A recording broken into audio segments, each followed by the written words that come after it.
Buenos días acá en América, buenas tardes en Europa y buenas noches más allá en Australia, Nueva Zelanda, si alguien está conectado. El tema que me corresponde en este momento es el tema una familia que peregrina en el temor de Dios. Y el texto que tengo es 1 Pedro 1, del 17 al 19. Vamos a orar. Nuestro Dios, nos encomendamos a ti en estos momentos, Señor. Pedimos tu gracia, pedimos tu fuerza para hablar, pero también tu misericordia para escuchar y para poner en práctica tu palabra. Bendícenos, por favor, en esta mañana. Amén. Yo traje acá un sombrero. Ese sombrero es un regalo que me regaló la familia del hermano Luis Castaño. Él vivió un tiempo acá en Quinchía y después en Pereira. Y muchas veces tuve el privilegio de acompañarlo, de recogerlo para ir a la iglesia. Y cuando él se fue con el Señor, me regalaron este sombrero. Les voy a explicar por qué. Siempre cuando visitaba al hermano, él tenía un sombrero. Me queda un poquito pequeño, pero bien. Entonces, aún en la casa usaba su sombrero. Pero cuando hablaba del Señor, se levantaba el sombrero. Cuando decía, si Dios quiere, levantaba el sombrero. Cuando decía, en el nombre del Señor, levantaba el sombrero. Y cuando explicaba un pasaje de la Biblia, se quitaba el sombrero y también para la oración. Me fue muy especial porque creo que ya no lo hizo conscientemente, sino ya tantas veces que lo había hecho, se levantó el sombrero inconscientemente cuando pronunciaba el nombre del Señor. En este momento este sombrero lo tengo colgado al lado de mi escritorio. El día que regreso a mi país lo voy a llevar, porque me recuerda de una mano que realmente temía al Señor Jesucristo. Y esto quiero aprender del hermano Luis Castaño, que ya está en la presencia del Señor. Quiero leer el texto que corresponde ahora en 1 Pedro capítulo 1, versículos 17 al 19. Dice así la palabra de Dios. Y si invocáis por Padre aquel que sin acepción de personas juzga según la obra de cada uno, conducidos en temor todo el tiempo de vuestra peregrinación, sabiendo que fuisteis rescatados de vuestra vana manera de vivir, la cual recibisteis de vuestros padres, no con cosas corruptibles, como oro o plata, sino con la sangre preciosa de Cristo, como un cordero sin mancha y sin contaminación. Voy en la primera parte explicar este texto, trato de ubicarlo en el contexto del capítulo que estamos leyendo y después hacer unas aplicaciones.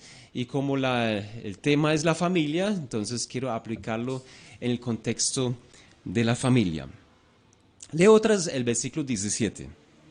Dice, si invocáis por Padre aquel que sin acepción de personas juzga según la obra de cada uno, conducidos en temor todo el tiempo de vuestra peregrinación. Esta frase, aquí el versículo 17 empieza, termina en el versículo 21. Y la primera parte que aparece es la palabra y. La palabra y une por lo menos dos pensamientos. Une el pensamiento del versículo 17 en adelante con lo que está dicho anteriormente. Y como vimos, el hermano Andrés anoche nos habló acerca de la introducción de la carta. Esta carta fue escrita a las personas que están expatriadas. Significa que están fuera de su patria, están caminando en otras partes. Aquí dice que es en Ponto, Galacia, Capadocia, Asia y Bitinia. Entonces esas personas estaban lejos de su patria y como Marcos nos explicó, tenían grandes problemas. Uno de ellos era la persecución. Entonces Pedro escribe a ellos.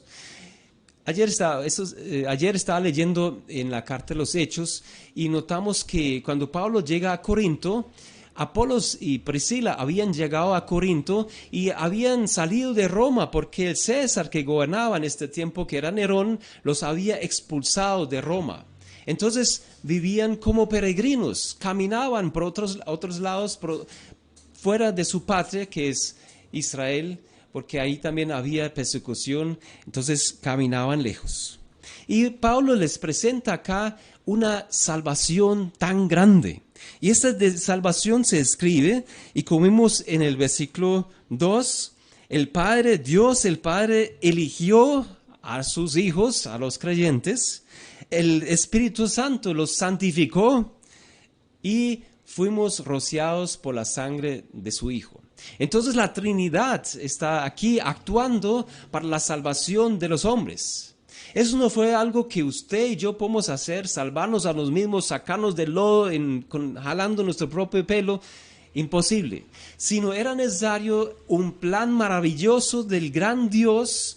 La Trinidad entera hace un plan para salvarle a usted y a mí.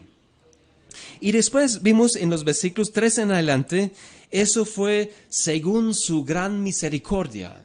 Eso no fue algo porque usted lo merece. Eso no fue algo que usted y yo podemos ganar. No, estábamos perdidos en nuestros delitos, en nuestros pecados, y necesitamos este gran Salvador. Y necesitamos su misericordia. Misericordia y gracia es algo que usted y yo no merecemos. La Biblia enseña que estamos apartados completamente de Él, apartados de los pactos de la promesa y no merecíamos nada. Si usted lee Romanos capítulo 2, muestra que en nuestras bocas hay mucha maldad, en nuestros ojos hay maldad, en nuestras manos, en nuestros pies, en nuestro corazón. Todo lo que somos como seres humanos naturales no le sirve a Dios. Por eso necesitamos la misericordia de Dios para salvarnos a nosotros. Después dice que Dios nos dio esta salvación, mandó a su Hijo a la tierra para dar su vida por usted y por mí, pero ahora esta salvación está reservada en los cielos. Y es una esperanza, como nos explicó el hermano Marcos, una esperanza viva que tenemos. Y esta salvación es tan segura porque no está guardada en un banco acá. Eso sería muy peligroso porque cualquier ladrón la podría llevársela. No está guardada en mi computador porque se podría dañar el disco duro. Por eso Dios dice, yo la voy a guardar en los cielos. Y ahí está guardada. Y dice que va a ser manifestada algún día. En este momento el mundo no la ve. Usted no ve esta salvación todavía, aunque la tiene por fe. Pero esa va a ser manifestada en el momento cuando viene Cristo por nosotros. ¡Qué bendición! Pero mientras tanto, usted y yo estamos en la tierra. No es que Cristo nos llevó de una, usted se convierta y de una desaparece acá. No, sino esta salvación tiene que ser probada, tiene que ser purificada. Y aquí explica que es como el oro que es purificado, que cada día debemos avanzar en la santificación, en el crecimiento en nuestra vida cristiana. Pero también vimos en los versículos 10 en adelante que los profetas del Antiguo Testamento ya habían escrito acerca de esta salvación y cuando escribieron no entendieron cómo Dios iba a salvar a los seres humanos. Sabemos que en el Antiguo Testamento Dios usaba los corderitos, las ovejas y las cabras para el perdón de los pecados, podían llevar becerros y animales para recibir algún perdón de los pecados. Pero Hebreos dice que esta sangre de los machos cabríos no era suficiente realmente para salvarnos, para quitar los pecados, sino más bien para cubrirlos. Entonces los profetas entendieron que era imposible para un animal salvar a un ser humano. Pero dice acá que ellos indagaron, trataron de entenderlo, pero no fueron capaces. Porque esta salvación es tan grande, que es incomprensible, que nadie puede, con nuestras pocas células en la cabeza, entender la salvación. Y hasta los ángeles, dice el versículo 12, cosas en las cuales los ángeles miran, tratan de entender, pero no lo entienden. Y la Biblia dice que nosotros como la iglesia somos un espectáculo a los ángeles, a las potestades. Ellos observan lo que usted y yo hacemos, cómo funciona la iglesia. Y ellos admiran a Dios por esta salvación, por este plan de salvación tan grande. Dios no mató a Moisés por usted, no mató a Pablo por usted. Dios no sacrificó un ángel, un arcángel para darle vida a usted y a mí para formar una iglesia que es tan santa que puede entrar al cielo, que es un lugar santísimo, a la presencia del Dios que es santo, santo, santo. ¿Cómo hace Dios de purificar una persona como usted y a mí para ser apto, para ser amado, para ser purificado, justificado, absolutamente justo en los ojos de Dios? Tan santo que cuando usted se va de esta tierra, abre sus ojos y está en la presencia de Dios. ¡Qué salvación tan grande! Y eso es el tema de los primeros versículos acá en el capítulo 1 de la primera carta a Pedro. Entonces, el versículo 13 sigue diciendo, por tanto. Si esta salvación fue tan especial, si el mismo cielo tenía que moverse, no solamente los ángeles, sino el mismo Dios tiene que moverse, Padre, Hijo, el Espíritu Santo, para salvarnos, para formar su iglesia, por tanto, debe haber una reacción en usted y en mí. Y aquí vemos algunos aspectos. Primero, versículo 13, ceñid vuestros lomos de entendimiento. Segundo, sed sobrios. Tercero, esperad por completo en la gracia que se os traerá cuando Jesucristo sea manifestado. Y cuarto, como hijos obedientes, no os conforméis con las cosas de este mundo, sino como aquel que es santo, sed santo. Debemos crecer, debemos cambiar nuestra visión de las cosas y debemos ser diferentes. Si realmente el cielo tenía que salvarme a mí, si Dios tenía que actuar para salvarme, si no había otra forma, y si Dios realmente hizo esto en su soberanía, debe haber un cambio en mi vida, debe haber una aplicación en mi vida. Significa que realmente no puedo seguir como antes andaba, en los deseos que antes tenías estando en vuestra ignorancia, dice Pedro. Entonces, debe haber un cambio, debe haber una actitud diferente, debe haber una vida cambiada. Y acá dice, entonces, versículo 17, y si invocáis por Padre aquel que sin acepción de personas juzga según la obra de cada uno, conducíos en temor en todo el tiempo de vuestra peregrinación. Aquí Dios se presenta como un juez. Dios juzga sin acepción de personas y juzga según la obra de cada uno. Si usted comete un crimen, digamos un accidente en el tránsito y quedan unas personas heridas, un gran daño, dañó usted un camión, una buseta, no sé, tumbó una casa con su carro. Si lo llevan a un juez, ¿qué se espera de un juez? Que el juez diga, tranquilo, yo te perdono todo.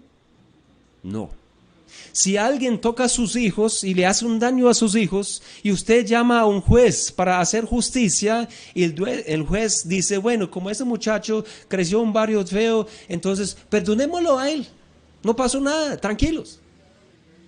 Si no esperamos esto de un juez, menos de un Dios que es santo, que Dios diga, tranquilo, no pasó nada, perdonémoslo todo así. No. Si esperamos de un juez justicia, ¿cuánto esperamos del Dios verdadero, del juez del universo que haga justicia? Entonces, Él juzga sin acepción de persona. Eso significa que usted, si vive en estrato 0 o estrato 7, no importa, lo trata igual. Si usted es hombre o mujer, no importa. Si es empleado o es jefe, no importa. Si es rico o pobre, enfermo o de buena salud, no importa, porque Dios no hace acepción de personas. Usted tampoco le puede llevar un billete y decir, mire, le ofrezco para que me deje salir. Dios no hace esto, porque es Dios. Dios juzga a usted y a mí sin acepción de persona. No depende de su raza, no depende de su estrato, de nada de esto. Si usted es persona, Dios lo va a juzgar. Y como juzga también según la obra de cada una. Si Dios me juzga por mis obras, ¿cómo salgo yo? La Biblia dice, por un solo falso pensamiento, mirando a la mujer, deseándola, yo soy adulterio, cometí adulterio. Si yo digo necio o fatuo a una persona, con esto cometo homicidio. Terrible. ¿Cuántas veces he cometido fornicación? ¿Cuántas veces he cometido homicidio? Y eso solamente unos detalles. ¿Cuántas veces somos hipócritas? ¿Cuántas veces arrogantes? ¿Cuántas veces decimos mentira? ¿Cuántas veces cometimos fraude? ¿Cuántas veces? Entonces, ¿qué dice la Biblia? La paga del pecado es la muerte. ¿La muerte por cuántos pecados? Por uno solo. Adán se equivocó comiendo una fruta, no más. Si usted va al centro comercial, ¿cuántas veces ha probado las frutas sin pagarlas? A ver cómo están las uvas. ¿Esta, la blanca o la roja? Ya, suficiente. Eternamente en el infierno. Por cada pecado que usted y yo cometimos, merecemos la eternidad en el infierno. ¿Y cuántas veces pecamos diariamente? ¿Y cuántas veces merecemos el infierno eternamente? No sé si he pecado probablemente más que 1.000.000 de veces. Eso significa un juez justo que no hace acepción de personas por tener pasaporte alemán o colombiano, lo que sea, me va a condenar por cada pecado una eternidad en el infierno. Eso significa que tendría que vivir millones de veces en el infierno para pagar por mi pecado. Imposible. Imposible. Pero acá dice, el versículo inicia diciendo, si invocáis por Padre a aquel que juzga de tal manera. Ahora Dios ya no es mi juez, sino Dios se convirtió en mi Padre. Y ese es el tema de los primeros versículos, lo que vimos ahora. En el versículo 2 dice, elegidos según la presencia de Dios Padre. Ahora es mi Padre. Versículo 3, bendito el Dios y Padre de nuestro Señor Jesucristo, que según su gran misericordia nos hizo renacer. Entonces este Dios que antes era mi juez, que tenía que llevarme y condenarme eternamente en el infierno, ahora se convirtió en mi Padre y puedo invocar a este gran Dios, que es el juez de todos los seres humanos, pero ahora como me perdonó, como me limpió y como me santificó, ahora es mi Padre y le invoco como Padre. Qué bonito, qué rico sería ser un hijo de un presidente y decirle papá, y el resto del mundo dice el señor presidente, pero ahora es mi Padre. Qué rico esto. ¿Cuántas veces, cuántos de nosotros tenemos padres y somos orgullosos de ellos? No todos, obviamente. Pero muchos de nosotros somos orgullosos de nuestros papás que nos criaron. Y podemos llamarlo a este Señor, mi Padre. Eso es algo único. Es una relación que tenemos con Dios. Entonces, si este Dios, que era nuestro juez, ahora se convirtió por un gran rescate que hizo en nuestro Padre, entonces, dice la Biblia, debemos conducirnos todo el tiempo de nuestra peregrinación en este mundo completamente diferente. Debemos conducirnos en temor. Todo el tiempo. Eso significa no solamente cuando usted hace devocional, no solamente cuando va a la iglesia, no solamente cuando está en el trabajo, sino también en la calle, cuando habla con su esposa, con su esposo, cuando habla con sus hijos, con los vecinos, cuando está a solas con el televisor, cuando está con su internet, cuando está con su celular, en todo el tiempo con temor. ¿Por qué?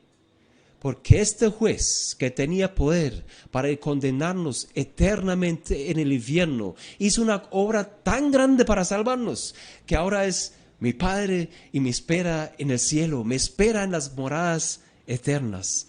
Debe causar un cambio. Y el versículo 18 en esta carta dice, sabiendo que fuisteis rescatados de vuestra vana manera de vivir, la cual recibisteis de vuestros padres, no con cosas corruptibles, como de oro o plata. ¿Sabemos esto? Aquí dice sabiendo. Sabiendo significa no solamente, bueno, yo lo conozco, yo lo sé. La Biblia dice, hasta los demonios saben todo esto y tiemblan ante Dios, pero no hubo un impacto en su vida. ¿Usted es mejor que un demonio? ¿Usted vive mejor su vida? No solamente tiembla ante Dios, sino hay un impacto, usted sabe algo, lo tiene en cuenta, es consciente de este plan de rescate, que usted fue sacado de una vana manera de vivir. Vano significa inútil, vacío, sin sentido, sin fruto. una vida que conllevaba, que nos guiaba al infierno. Eso era nuestra vida sin Dios. Eso era nuestra vida cuando no conocíamos a Dios, cuando tratamos de agradarle a Dios, de vivir, pero no fuimos capaces. Pero aquí dice, fuimos rescatados de esta vana manera de vivir. Y dice que nos enseñaron nuestros padres.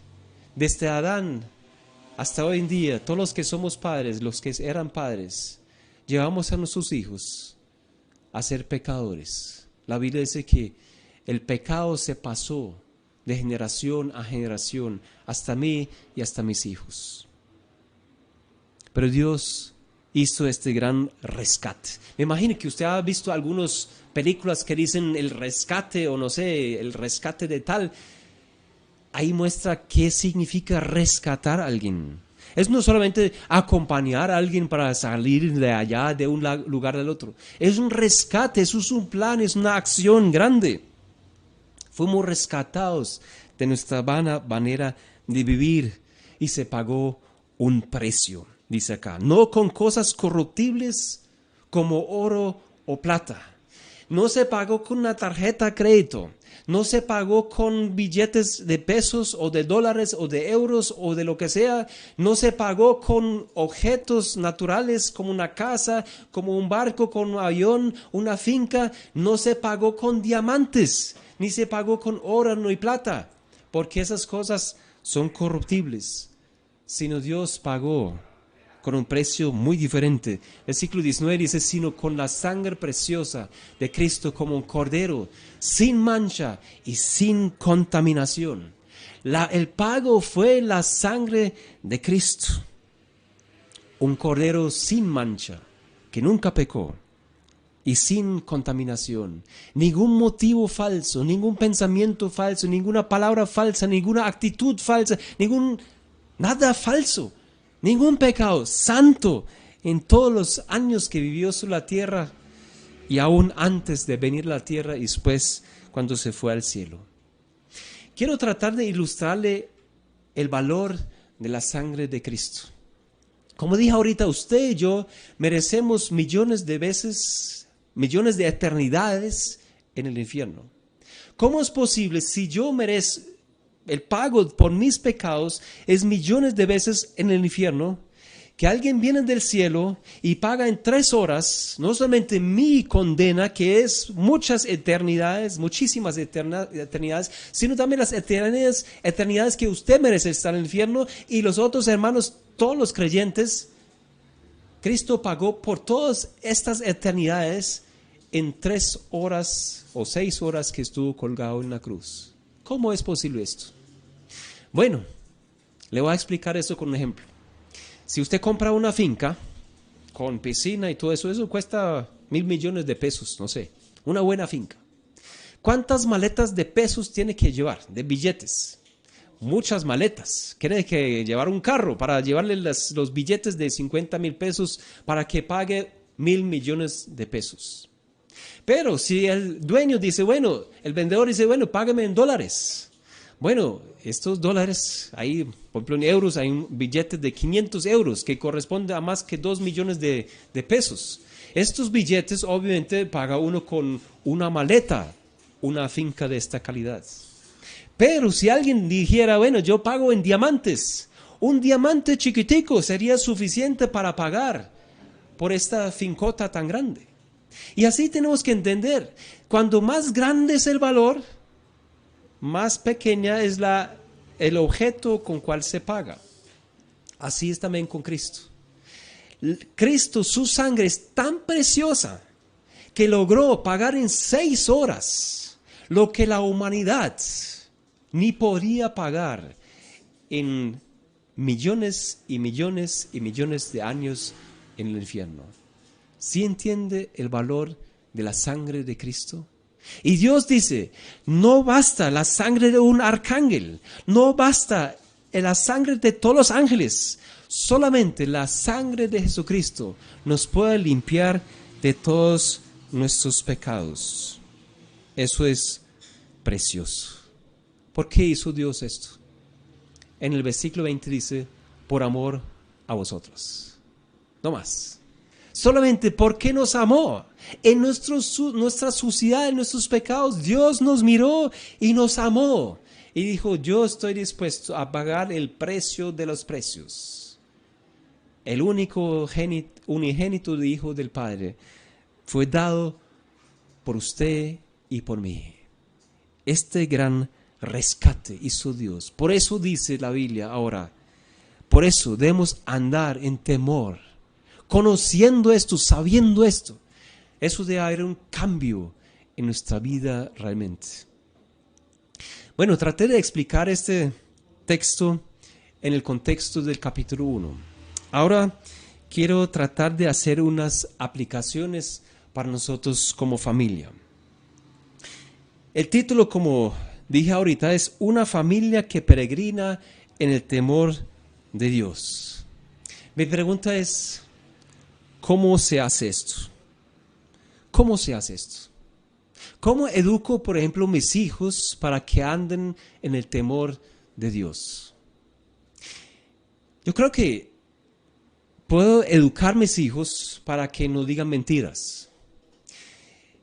En el caso de mis hijos, si alguien dice una mentira, podría usar algún castigo. Por ejemplo, decir a mis hijas, bueno, si usted me dijo una mentira, entonces ya una semana no vamos a usar el celular, ni el televisor, ni tenemos televisor, pero el internet, nada de aparatos electrónicos. Eso sería un castigo para decirme una mentira derecho en la cara.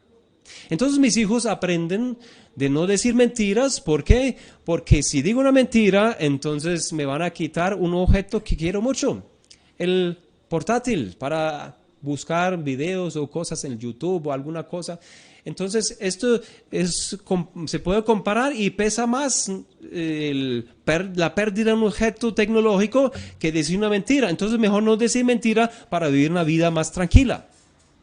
Y así puedo educar a mis hijos para que se comporten como cristianos. Les digo, bueno, para la reunión y lleva su corario, su Biblia, y cuando está al lado mío, cuando el hermano cita un versículo, usted lo busca en su Biblia. Lo puedo educar de esta manera. Entonces, por fuera se comportan como si fueran cristianos, pero sin tener temor de Dios. Y para mí es un reto.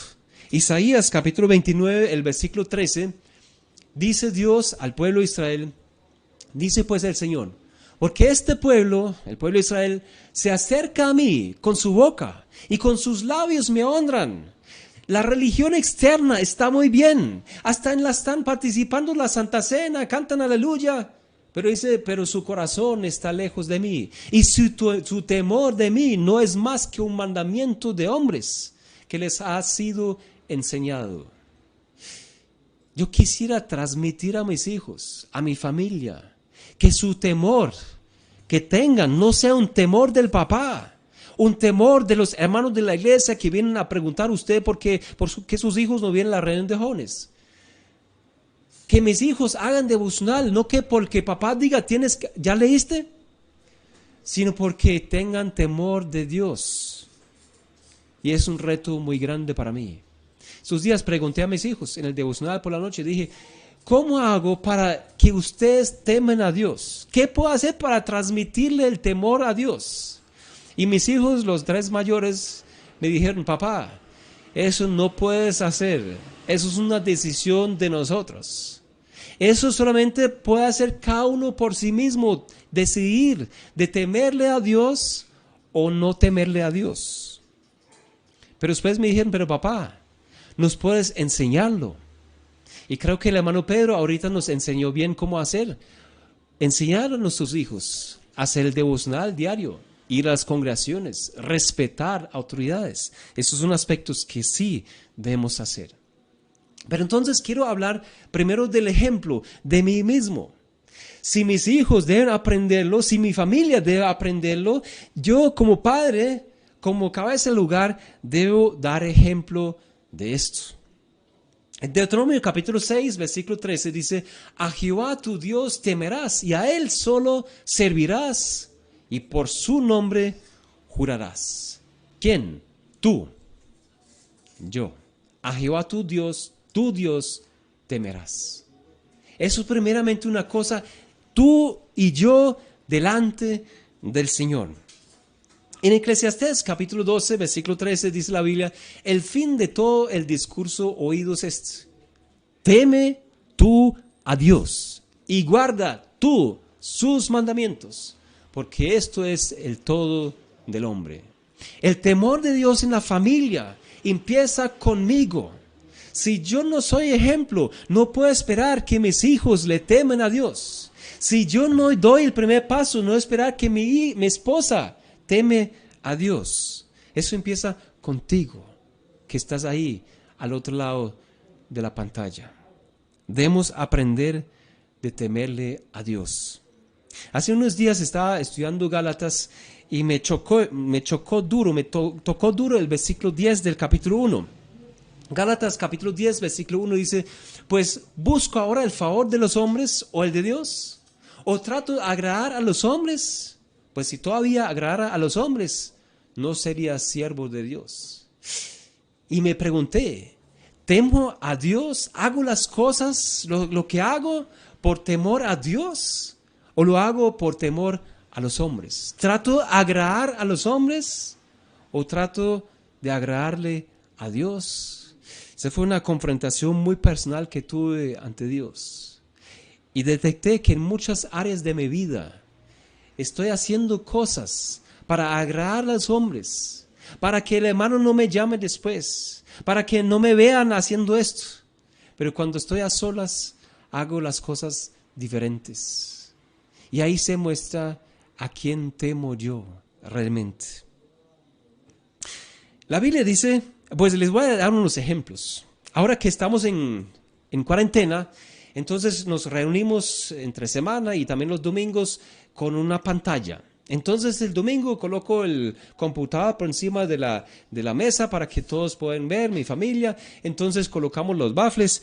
O entre semana, a veces mi esposa está ocupada acostando a los niños, entonces yo estoy solo en mi oficina frente a la pantalla, escucho el mensaje del hermano que predica, escucho lo que cantan los otros. Entonces noto en mi comportamiento en este momento, aunque estamos congregados virtualmente como iglesia, mi comportamiento es muy diferente.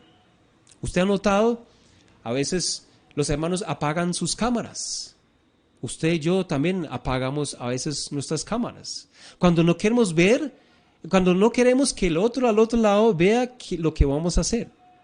Si estamos comiendo o si estamos chateando por el celular, cosa que usted no haría estando dentro de un lugar con otros creyentes. Esto muestra que mi comportamiento es diferente cuando estoy dentro de un local junto con mis hermanos que cuando estoy solo, aunque estoy congregado en el nombre del Señor como iglesia. Pregúntese usted el domingo pasado, ¿qué pasó?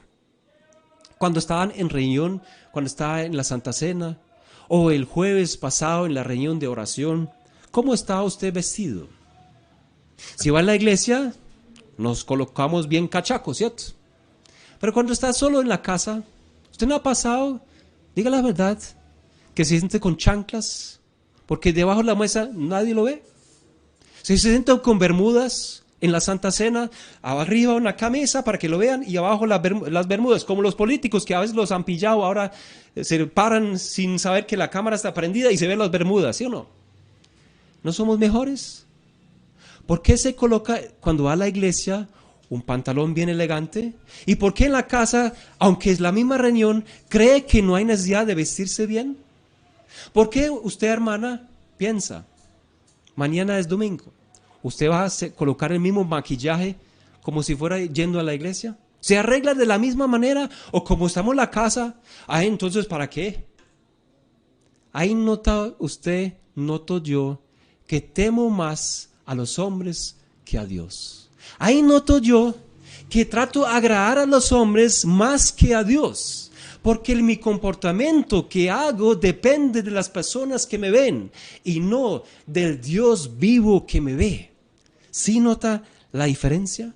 Ustedes jóvenes, cuando están en la reunión así el domingo, escuchar al hermano tal hablando por el Zoom o por el video, usted ahí con el celular, chateando con otro que está ahí. Usted también está en el mensaje. ¿Y cómo le fue esta mañana?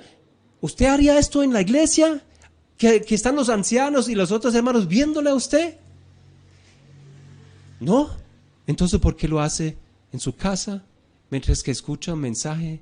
Mientras que cree que está en la iglesia, aunque virtualmente. ¿Nota usted que temor a Dios cambia dependiendo quién está alrededor suyo? ¿O no? Otro ejemplo, las ofrendas. Muchos de los que están presentes, aunque pasamos por tiempos difíciles, no he visto ninguno morir de hambre. Y si pregunto, y he hecho una encuesta a nivel aquí de toda la metropolitana, noto que a nadie les ha faltado algo. A nadie.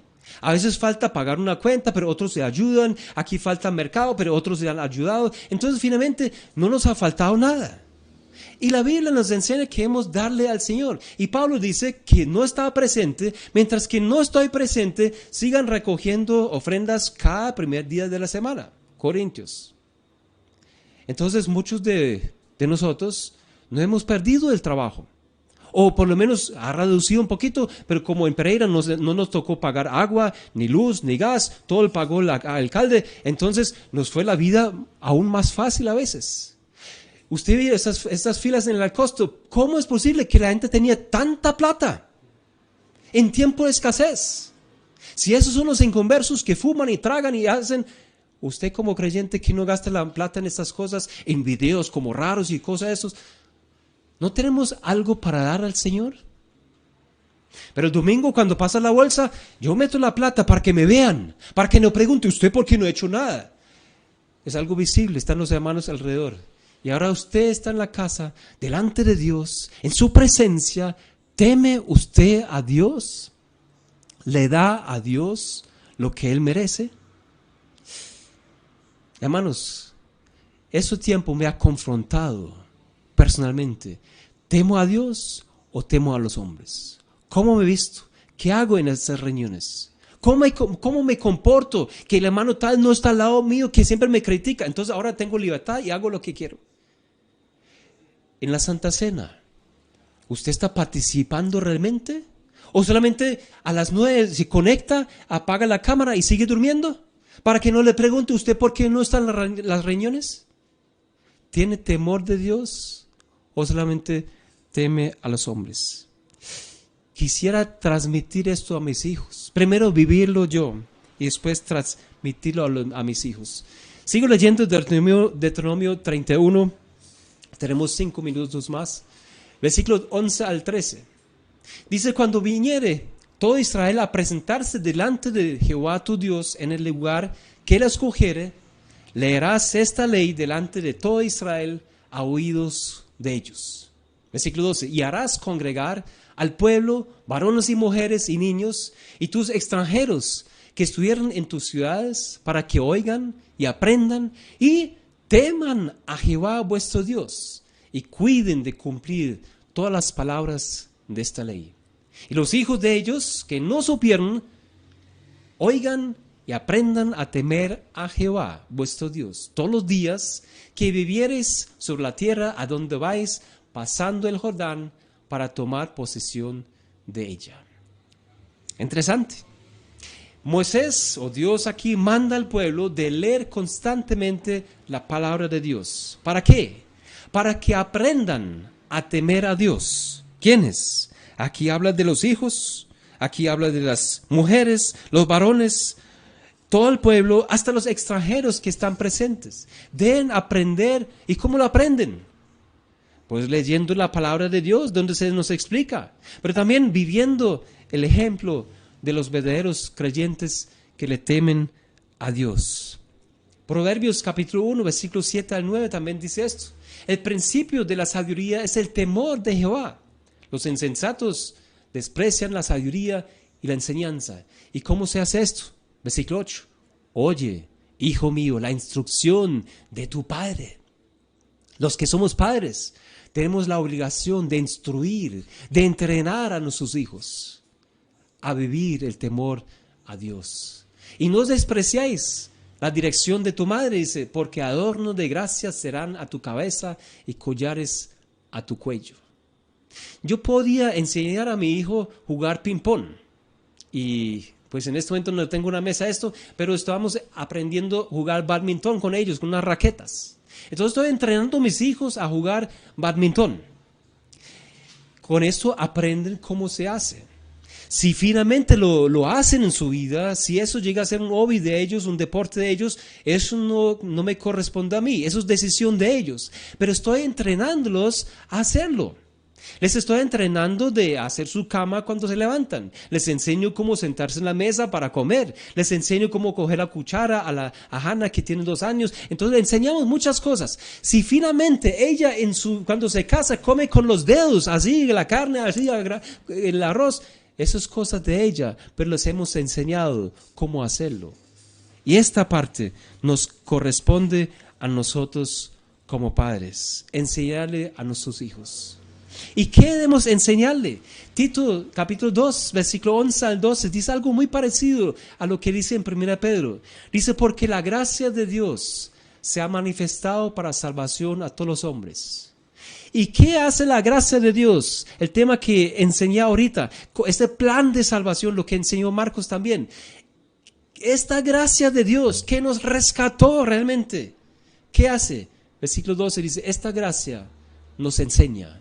Enseñándonos que, renunciando a la impiedad y a los deseos mundanos, vivamos en este siglo sobria, justa y piadosamente, temiéndole a Dios. La gracia de Dios, el regalo de Dios, el rescate de Él, esta gran salvación que los profetas no entendieron, que los ángeles tratan de indagar y no cogen la idea. Esta salvación debe enseñarme a usted y a mí de vivir diferente. Entonces, ¿qué debo hacer?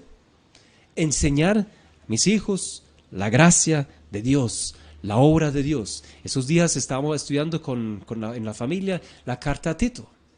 ¿Cómo hace Dios para cambiar los cretenses que eran malas bestias y hombres perezosos, ociosos, mentirosos? Y Pablo dice, es verdad que son así.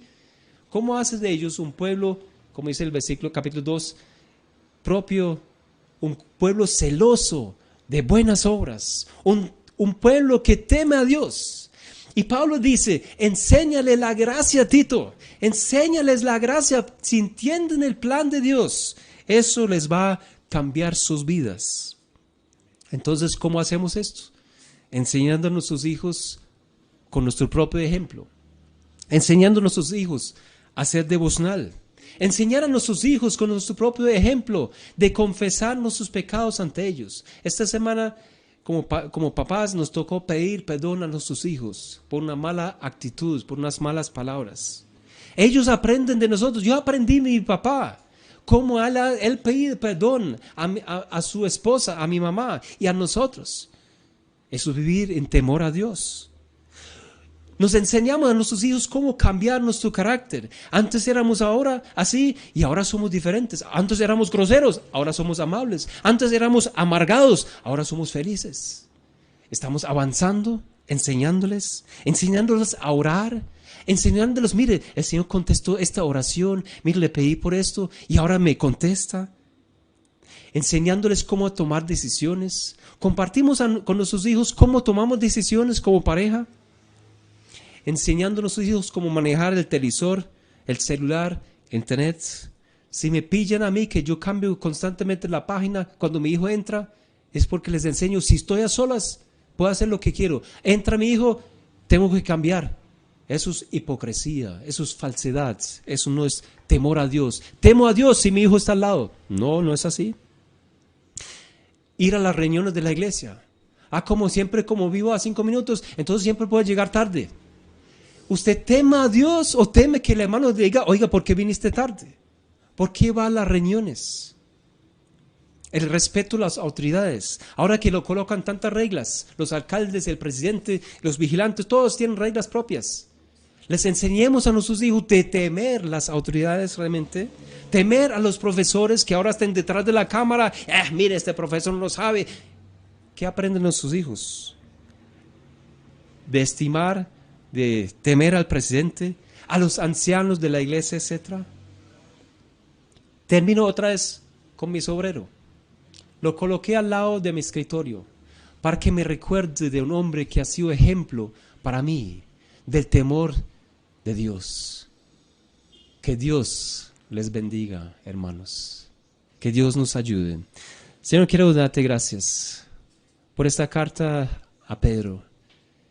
Quiero darte gracias que nos exhortas, Señor, de vivir en temor a Dios, de no temer a los hombres, sino a ti, sobre todas las cosas, Señor. Ayúdanos, por favor. Amén.